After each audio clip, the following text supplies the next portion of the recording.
Madame Faralat Mahmoud Mradabi, Monsieur Mouzaoui Amran, bonjour. Bonjour. Merci d'avoir accepté l'interview de Haïba FM. Madame Faralat Mahmoud, vous êtes gérante de la société UGT, mais aussi présidente du MODEC. Vous, Monsieur Mouzaoui Amran, vous êtes le directeur exécutif du MODEC. Alors, notre première question, ça va être ce qui concerne le MODEC, qui a fait partie du collectif des associations professionnelles qui ont préparé la grève. Les membres du MODEC ont participé à la première journée de grève. Pourquoi vous êtes-vous dissocié? Que s'est-il passé? Tout d'abord, je vous remercie de nous donner une chance de nous exprimer, parce qu'il y a beaucoup d'incompréhension. Donc, on fait partie du collectif des associations professionnelles et on faisait grève pour obtenir un dialogue de la part de l'administration comorienne. Nous l'avons obtenu. Dès l'annonce de la grève samedi, nous avons rencontré le ministère de l'économie. Le ministère des Finances nous a sollicité pour discuter. Et donc, on a cessé la grève après avoir obtenu certaines mesures au niveau de la douane et du service bancaire. Donc pour vous, le gouvernement a avancé au niveau des revendications que vous faisiez. Et alors, que répondez-vous au président de l'OPACO qui vous accuse d'être allé à des discussions sans les avoir informés? Je ne sais pas comment vous dire, mais il a été informé par texto, par téléphone. Nous les avons prévenus. Ils étaient d'accord pour que nous allions discuter. Ils ne sont pas venus, malheureusement, mais certains écrits montrent que voilà, ils nous donnaient leur confiance pour aller discuter avec ces autorités. Pour représenter l'ensemble du collectif.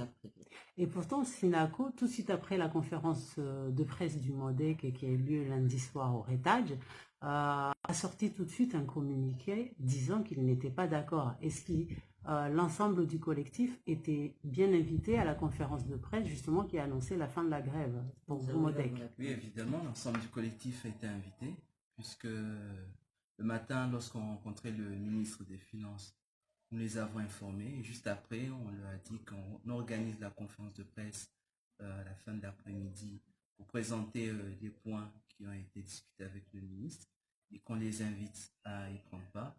Malheureusement, encore une fois, ils n'étaient pas là. Donc, ils étaient bien informés. D'accord.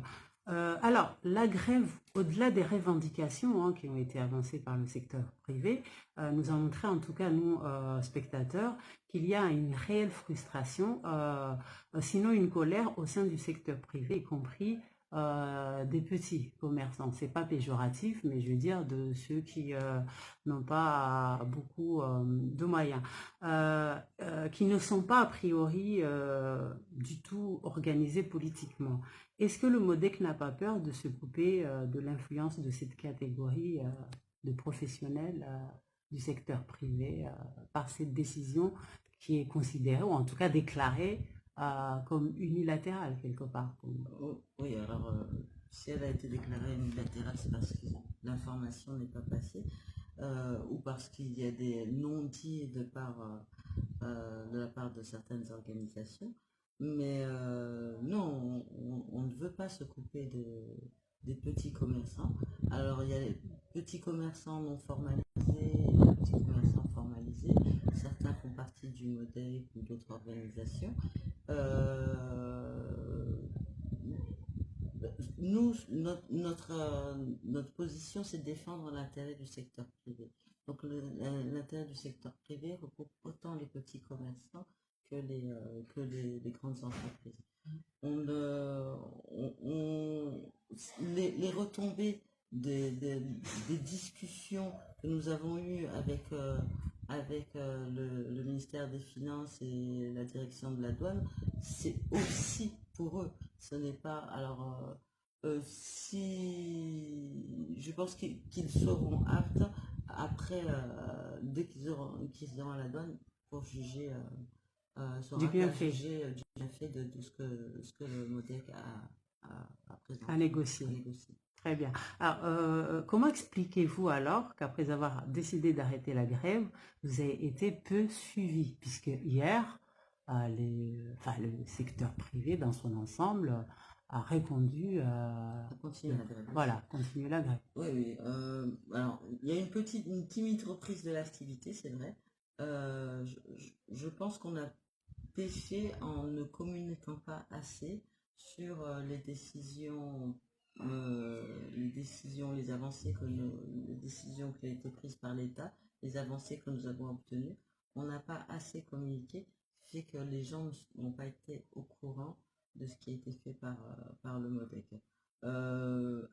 Après, on peut comprendre qu'il y a une frustration, qu'il y a une colère, parce que depuis plusieurs années, on a du mal à communiquer avec cette administration, et ça pouvait être aussi un moyen pour l'ensemble du secteur privé de manifester. Mais nous, la grève pour nous, c'était une grève par rapport à la douane. On a obtenu des concessions de la part de l'État. Donc nous avons concédé à l'État d'arrêter cette grève.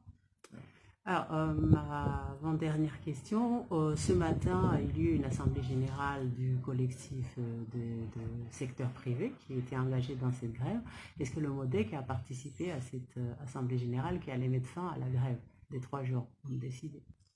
Non, on n'a pas participé. On n'a pas participé tout simplement parce qu'on n'a pas été invité. Même si nous considérons du collectif.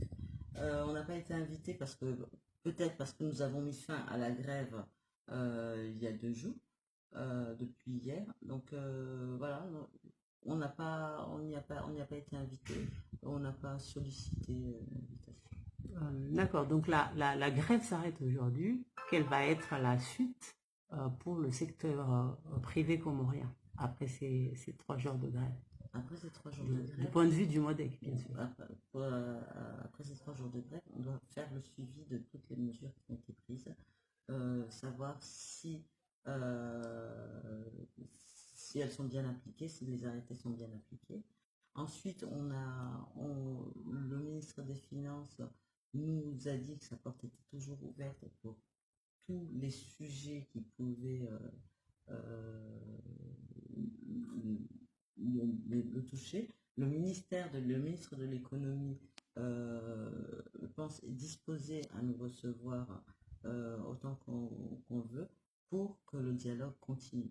Le dialogue ne s'arrête pas après les 3 jours de grève. Maintenant qu'ils ont ouvert leurs portes, on va essayer de s'en ouvrir. Est-ce que le secteur privé va parler d'une seule voix pour les négociations futures?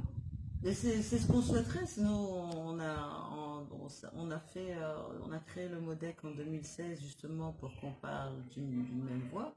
2 ans plus tard, des membres du MODEC sont partis créer d'autres organisations.